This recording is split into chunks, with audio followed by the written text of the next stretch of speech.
ኤዱዬ ፕሊዝ ተረጋጊና ቁጭ በይ። ታሬ ቆይ እንዴት አድርጌ ነው መረጋጋት የምችለው? ቆይ እሺ ታዲያ አንቺ እንደዚህ መሆን የሚለውጠው ነገር አለ?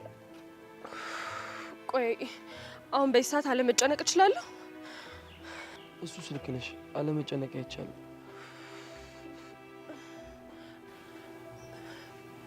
ታሬ እኔ በቃ ወደ እየፈራ ነው። ምንም ጥሩ ስሜት የተሰማኝ አይደለም። አሬ ኤዱዬ በስመ አብ በይ። ሳሚ እኮ ደህና ነው ደግሞ ፈጣሪ ከኛ ጋር ነው። እሺ ቆይ እሱስ ቢሆን ለምንድን ነው እስካሁን የቆየው? ቆይ አንተስ ከእሱ ጋር መሆን የለብህም ነበር? እኔ ጋር ምን ትሰራለህ? እኔም እኮ እዛው ሐኪም ቤት ነው አብሬ ያደርኩት። ጠዋት ስነሳ ኤዱዬ ትጨነቃለች፣ እሷ ጋር ሊላብሎኝ ነው ራሱ የላከኝ። ታሬ ነገር ታውቀው የለ ሐኪም ቤት ውስጥ መግባት በጣም ነው የሚያስፈራኝ። ለዛ እኮ ነው እኔም በጠዋት ላገኝሽ የመጣሁት። ማዘር ግን ሰምተዋል? አይ አልሰሙም። ከነገርናቸው በሽታ ላይ ወድቃሉ ብለን ስራ ምሽተን እኔ ጋር እንደምናደር ነው የነገርኳቸው። ዶክተሩስ? ማለቴ ዶክተሩ ምን አለ? ምንም አላለ? በቃ ብዙ አትጨነቅ፣ ዛሬን እዚህ ረፍና ኤደን ክፍል 5 ባለፈው ሳምንት እንግዲህ ሳሚ ፌንት ሰርቶ ሲወድቅ ነው እሱ ላይ ነው ያቆመው።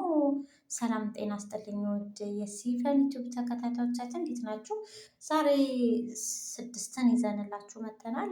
ሳሚ ተረፉ ወደ ሳሚ ስልክ ትደውላለች። ሳሚ ስልክ ያነሳል። ሄሎ የኔ ፍቅር እንዴት ነሽ ይላታል። አለሁልህ ትናንትና ስለተናገርኩ አኩርፈህ መቅረትህ ነው ትለዋለች። አይ ኧረ በፍጹም እኔ በአንቺ የሚጨክን አንጀት እኮ የለኝም በላሁን ብላ ስትል እኔ እኮ አሁን ስራ ልገባ ነው ኦር ምናምን ሲላት ድሮም እኮ ምናምን አይሽ በቃ አሁን ፈጥነ እዛ ምግብ ቤት ነኝ ያለሁት ፈጥነ እንድትመጣ ስትለዋለች። አሁን እየከነፍኩ እየበረርኩኝ እንደ ጀት እመጣለሁ ጠብቂኝ አለ። እንግዲህ እሷን በጣም ነው የሚፈራት የሚያፈቅራት። ወደ እሷ እየከነፈ ነው ሳሚ። እንግዲህ የተጨናነቀ የአእምሮ በሽተኛ ሊሆን ነው። እሷ ደግሞ ከሱ ፍቅር ሳይሆን ጥቅም ነው የምትፈልገው። ድሃ እናት አለችው፣ ጉልት የሚሸጡ እናት አሉት። እንግዲህ ሳሚ ደግሞ ጓደኞቹ በጣም ያዝኑለታል። ይቺ ፍቅረኛ የምትባለው ተረፉ ደግሞ የጥቅም ሰው እንደሆነች ኤዱም ታሬም ያውቃሉ። እሱ ደግሞ በፍጹም ፍቅር እውር ነው ብሏል። እንግዲህ እስቲ ዛሬ ደግሞ ምን ይደርስበት ይሆን? አብረን እንከታተል። ሳሚ ታሬ ደውልለት። አንተ ጥለኝ ወዴት እየሄድክ ነው ሲለው ትትዬ ደውላልኝ ወደ እሷ እየሄድኩ ነው ቻው ቻው ቻው ብሎት እንግዲህ ስልክ ይዘጋበታል። ቶሎ ሊደርስለት ማለት ነው። እንግዲህ ወደ ታሬ ጋር ይደውላል። ዛሬም ስራ አንጀምርም ማለት ነው ታሬ ሳሚ አልተሻለውም ማለት ነው እያለ እንግዲህ ዛሬ እንጀምራለን ደህና ነው ምንም አይልም እያለ ከኋላ እንግዲህ ሰው አስደንግጦታል። እንግዲህ ጃክሰንን ደንግጧል። አንተ ግን ያምሃል እንደ ይለዋል። ኧረ ጤነኛ ነኝ ካልፈለጉ ወገቤ ኧረ ይላል። የትላንቱ ይበቃኛል ዛሬ ደግሞ ባፍጥሚ ልደፋኝ ነው እንዴ ነው እርስዎ ኖት እንጂ ያስደነገጡኝ ይላል። እኔ ይለዋል። ኧረ እኔ እንደዚህ አይነት ነገር አልወድም በቃ ተወኝ ያወጡልኝ። ጃክሰን እና ፕሊስ እባክህን ተወኝ እኔ ጥያቄ ጠይቃለሁ ይላል። እንግዲህ ልጁ ቆይ እዚህ ጋር ካንተ ውጭ ሌላ ሰው አለ? ዝም ብለህ ለምን እንደምትፈልገውን አትናገርም? አንተ ለምንድን ነው እኔን የምትከተለኝ? ምንድን ነው የምትፈልገው? ኢንተርናሽናል ማይክል ጃክሰን እኔ ከእርሶ የምፈልገው ምንም አልፈልግም ይላል። እንግዲህ ከማይክል ጋር እንግዲህ ሰጣ ገባ እየተፈጣጠሩ ነው። የተግባር ፈተና አላለፍክም አንተ ስራ መቀጠር አትችልም እያለው ነው እያለው ኤዱ እንግዲህ እየተጨናነቀች ነው። እየመጣን ነው አላለም ነበር እንዴ? ለምንድን ነው እስካሁን የቆዩት ትላለች። አዎ አይኖ በጣም ተጨናንቃለች ኤዱዬ። እንግዲህ በጣም ነው ሳሚን የምትወደው። እንዴት መረጋጋት እኮ አቃተኝ እኔ። ቆይ ያበድኩ ነው እንዴ ታሬ ትለዋለች። ኧረ በፍጹም ታሬ እርግጠኛ ነህ ትለዋለች። እርግጠኛ ነኝ በደንብ እያበድሽ አይደለም ይላታል። እንግዲህ እንዴ ትላለች። ሳሚስ ትለዋል። ሳሚ ደህና አይደል? ኧረ ደህና ነው ትላት። የታለ ታዲያ እየመጣን እያለ ተሬ ደወለችለትና ሄደ ትላለች ኤዱ። ኧረ ማንም አነክ ና ስትለው እየከነፈ ሄድ።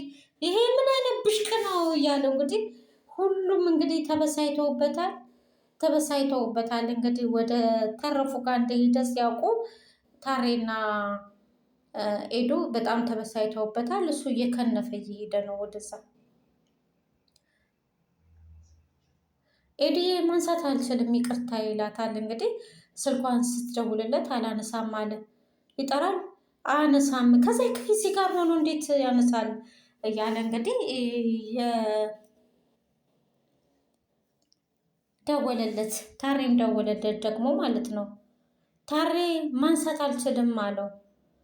አነሳም በቃ አነሳም። እሱ አሁን ያቺ ፍቅረኛ ቆይ ተረፉ ካልደውል ትላለች ኤድዬ። ጉዳይሽ ግቢ አሁን ቀጠሮ አለብኝ ትላለች። እሱን የሚመለከትሽ አይደለም ትላታለች። እሱስ ልክ ነሽ፣ እኔ ግን ለተሆነ ጊዜ ወደ ክፍለ ሀገር ልወጣ ስለሆነ አሁን ተገናኝተን እናውራ ትላለች። እየተግባባን አልመሰለኝ። አሁን ለመጨረሻ ከአንቺ ጋር ያለኝን ነገር ለመጨረስ ወደ አንቺ እየመጣሁ ነው ትላለች። እሺ እየተባባሉ እንግዲህ ኤደን ሄጄ ላገኛት ይገባል ብሎ አያስፈልግም። ለምን አጨስጭ ቁልፉን አብረሽ ነው የሚሄደው ብሎት እንግዲህ ወደ ቲቲ ሊያገኟት እየሄዱ ነው። እንግዲህ ወደ ቲቲ ጋር ደርሷል። ሊስማት ሲል ምንድነው አንተ ዞር በል፣ ለካ እንደዚህ ነው ይቅርታ የሚጠየቀው ትለዋለች። ይሄ ነው እንዴ? እስኪ ወጣ ብልና ወንዶችን ተመልከት። ለፍቅረኞቻቸው እንዴት ብለው ነው ይቅርታ እጅ መይሻ ሀብል ይዘው፣ አንተ ባዶ እጅህን ይዘህ መጥተህ ክርፈፍ እያልክ ትመጣለህ። ለካስ ይቅርታ ነገ ይቅርታ አትበሌም በባዶ ነገ ይቅርታ በቃ ነገ። እሺ በቃ ሀብል ባይኖር እንኳን አበባ ለምን አትይዛ? አንተ ፍቅረኛ ነው የምትባለው ትለዋለች። አሁን አበባ ፈለግ አድርጌ ይቅርታ ጠይቃለሁ። ሀብል ይዘህ ካልመጣህ ይቅርታ እንድጠይቀኝ አልፈልግም፣ እሱ አይመለከተኝም ትለዋለች። እንግዲህ እሷ የምትፈልገው ከሱ ፍቅር ሳይሆን ጥቅም ነው። እንግዲህ ተረፈች ጥቅም ነው የምትፈልገው፣ ከሳሚ የምትፈልገው ጥቅም ነው። ሳሚ ደግሞ ኃይለኛ ፍቅር ይዞታል፣ የሚባለውን ነገር አይሰማም። ኤዱ ደግሞ እጅግ በጣም ታፈቅረዋለች። በጣም ምላጭ እንግዲህ ወደ ማይክል እየደወለ ነው። እስኪ ከማን ጋር ይመስልሃል? ገምት እስኪ። ከእህት ጋር ከአንድ ገረመ የሚባል ሰው ከእሱ ጋር ነበር። ከአቶ ገረመው ጋር ነኝ። አንተ የዋ ጅል አይደል እንደ ይለዋል። እሱ ምንም ሙድ የሚባል ነገር አይገባውም። ተረጋጋ በቃ አንተ ምንም ተረጋጋሁት እያለ እንግዲህ አስደነገጠው። ምላጭ አስደነገጠው። እንግዲህ ማይክልን እኔ ክፍል ለፊት ሲጠብቅ እንግዲህ ከኋላ ምላጭ መቶ የሰላቢ እኮ ያውልን ከስራ ቦታ ክፈት ብሎ እንግዲህ ምላጭ ቁልፍ ሊሰጠው ነው የመጣው። እኔ ኤዱ ቡና አፍልታ እንግዲህ ሳያስቡት ሁለቱም እንግዲህ አቶ ገረመው ከኋላ ምላጭና ማይክል ጋር መጠውበት ነፍሳቸውን ሳያውቁት ማይማዘር እያሉ እንግዲህ ከኋላቸው እንደ ምን ሆነ ነው የሚሮጡት ብሎ እንግዲህ አቶ ገረመው እኔ ልቅደማቸው ብሎ በአቋራጭ ሊቀድማቸው ሄዱ። እነሱ እሱን ይሸሻሉ፣ እሱ ደግሞ እነሱ ሊቀድማቸው ሄደዋል። እንግዲህ ገረመው ምላጭንና ማይክልን እንግዲህ እያሯሯጠ ነው፣ ይከታተላቸዋል። በጣም ነው እሺ ያዘንኩብህ ይለዋል ታሬ ወደ ሳሚ ጋር። ኤዱዬ ትጨንቃለች አንዳት በጣም ነፈርኩብህ፣ በጣም ያሳዘንኩህ፣ ልክ ነህ ማዘንህ ይለዋል። ልክ ወንድሜ አይደለም እንዴ? ተረዳኝ እኮ ኤዱንም እንደዛ ከመቼው በላይ ህመምህን ልንታገልናል። ሄደ ትለጠፋለት። ተሪ እባክህን እንደዛ አትሆን እባክህ ሳሚ። እኛ አንተ ራስን ባትፈልግ እኛ እንፈልጋል። ምንም እኛ እየመከርን ነው። ታጥበህ ጭቃ ነክ አንድ ቀን እንኳን ታምም ያለው እንኳን ብለህ ብትነግራት እኔ እቀጣለሁ። ንገራት እስቲ ብለዋል። በጣም ነው የምትወደኝ። እኔ ያልነገርኳት እኮ እንዳትጨነቅ ብዬ ነው። መስማት የማትፈልገውን ነገር ስለመስማት ስለማትፈልግ ነው ብሎ እንግዲህ ታሬና ኤዱ እንግዲህ ሳሚን ከዛች ከቲቲ ከተባለ ሴትዮ ለመንጠቅ እየፈለጉ ነው። እሷ ደግሞ ያንን ነገር ማድረግ አትፈልግም። እሷ አሁን አሞኛል ብለህ ንገራትና እስኪ እሷ አንድ ቀን ካንተ ጋር ካደረች ከዋለች ከታየች እኔ ቀጣለው እያለው ነው ሳሚ። እንግዲህ ማይክል እና ምላጭ እንግዲህ ከአቶ ገረመው ከተባሉ ባልደረባቸው ሸሽተው እንግዲህ ተደብቀዋል። ይኸው በዚህ ጋር መጣባቸው። አምባሳደር ከተማ ሲሮጡ እርሶ በጣም ብቻ አቶ አምባሳደር እሱን እንዳይሆን አቶ ጃክሰን ይልህልን ያንተ ምንድን ነው? በጣም ይመች ጥያቄ ሊጠይቅች አሁን ጥያቄ ልጠይቅ ነው ይለዋል። ልጠይቅ ነው እባክህን ምንድን ነው? እሺ ጠይቅ። ልዝፈንላችሁ ያላቸው እንግዲህ እሱ እንግዲህ ዘፈናቸው ትንሽ አስደነሳቸውና ከዛ አልተቀጠርክም ሲለው እንግዲህ ምላጭን አንስቶ በጥብጦ ልክ እንደንትን እንደ ገንቡ መሬት ላይ አፍርጦታል። እኔ በቃ ኤዱ ጋር ነው የምደውለው ብሎ እንግዲህ ተበሳይቶ ወደ ኤዱ ጋር ሊደውል ሄዷል። ለሰውየው ነገርሽው አይደለ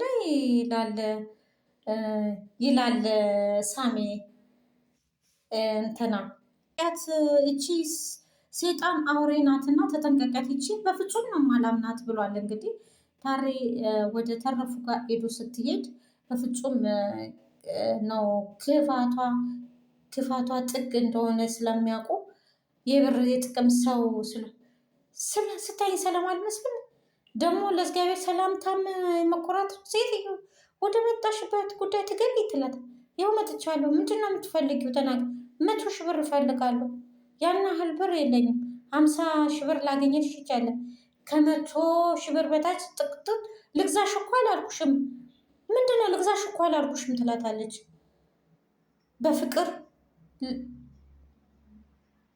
100 ካረግሽ አጠገቡ አልደርስም ትላታለች። እንግዲህ ለማንኛውም በሩን ሳትይዥ እንዳትደውይልኝ ትላታለች። በብር ልትደራደርበት ነው እንግዲህ የጥቅም ሰው ማለት ነው። አልቻልኩኝም እኔ ኤዱን ታሬን ሳሜን ሄጄ በገንዘብ ከእሷ ጋር መደራደር በፍጹም አልቻልኩም። እሱም ጥፋት አይደለም ትለው ኤዱ። ሳሚ ደወለ ኤዱ ጋር። በጣም ይቅርታ ኤዱዬ ይላታል። ለምን ሆነ ይቅርታ የምጠይቀኝ ትለዋለች።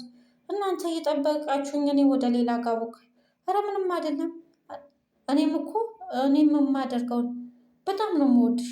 እንዳንቺ ፈጣሪ እንዳንቺ አይነት ስለሰጠኝ በጣም ነው የማመሰግን። እኔም እወድሃለሁ ትለዋለች።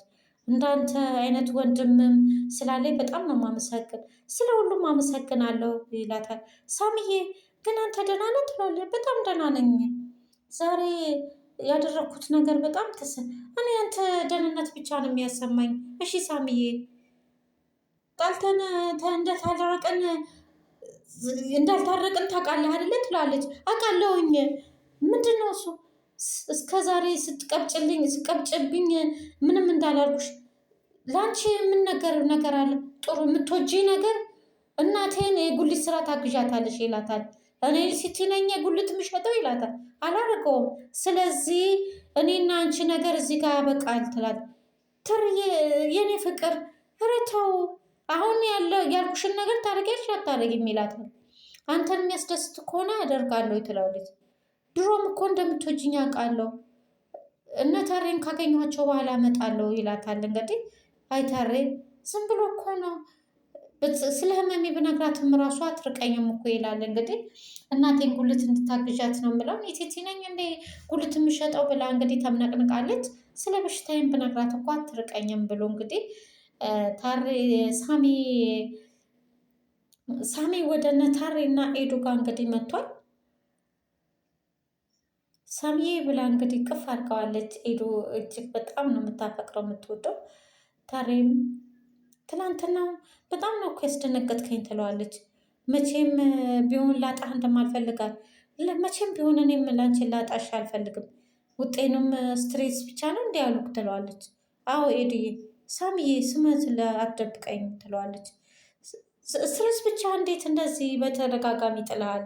ደሞስ አንተ የተለየ ነገር ምንድን ነው የሚያስጨንቀ ትለዋለች። ኤዱዬ ሰው ሁሉ ጭንቀት የሚቋቋምበት ኃይል እኮ የተለየ ነው። ምንም እንደምትሆንብኝ አልፈለግም ታውቃለህ አይደለ ትለዋለች። እቅፍ ታደርገዋለች። እንግዲህ ታሬ እያያቸው ፈገግ ይላል። ኤዱ በጣም ነው እጅግ በጣም ነው የምታፈቅረው ሳሚ። ኤድዬ ምን ሆነሽ ነው ያዘንሽው? ምንም አልሆንኩም እንዲሁ ስላየሁ ደስ ብሎኝ ነው ትላለች። እንግዲህ ቲቲ እንግዲህ የተንጎራደደች ወደ ስልክ እየደወለች ነው። ወደ ታሬ ወደ ተረፉ ወደ ሳሚ የኔ ቲቲ ናት አይደል ይላል። በሀምሳ በቃ እሺ ብያለሁኝ ብላ ትላለች። ደውላ ቲቲ ማለት ነው እኔ ትቼዋለሁ ትላታለች ኤዱ። በሀምሳ በፍጹም ትቼዋለሁኝ እኔ ዝርዝሩ ምን ያደርግልሃል? ለምንድን ነው ባሹን በሀሳቡ ተስማምቻለሁ ማለችልኝ ትለዋለች። አሚ እንግዲህ ለምንድን ነው እኔን ለመግዛት እኔን የምትደራደሪው ብላል። በጣም ሳሚ እንግዲህ አልፈልግሽም፣ እኔ የማፈቅረው ቲቲን ብቻ ነው፣ አንቺን አልወድሽም፣ እኔ እኮ ስለማፈቅረ ነው ትለዋለች። ኤዱ እንግዲህ አለቀሰች። ሳሚም ያቺ ደግሞ የገንዘብ ሰው ናት፣ በገንዘብ ልትገዛው እየተደራደረች ነው። ሳሚ ደግሞ ይህንን አውቋልና እንዴት ነው እኔም በገንዘብ ልትገዥኝ የምትደራደሪው? እኔ የማፈቅረው ቲቲን ነው፣ አንቺ ከመካከላችን እራቂ ብሎ እንግዲህ ጥሏት ገፍትሯት ሄዷል። ታሬ ደግሞ ሂድ ተከተለው፣ አንቺን ስለማን ጥዬሽ ሲላት ታሬ ሂድ እሷን ተከተላት ብሏለች። እንግዲህ ክፍል 6 እዚህ ላይ ተጠናቋል። በክፍል 7 ደግሞ ቀጣይ ኤደን እንገናኛለን። ይቀጥላል። ሰላም፣ ጤና፣ ፍቅርን ተመኘንላችሁ። አብራችሁን ሆኖ ከልብ እናመሰግናለን።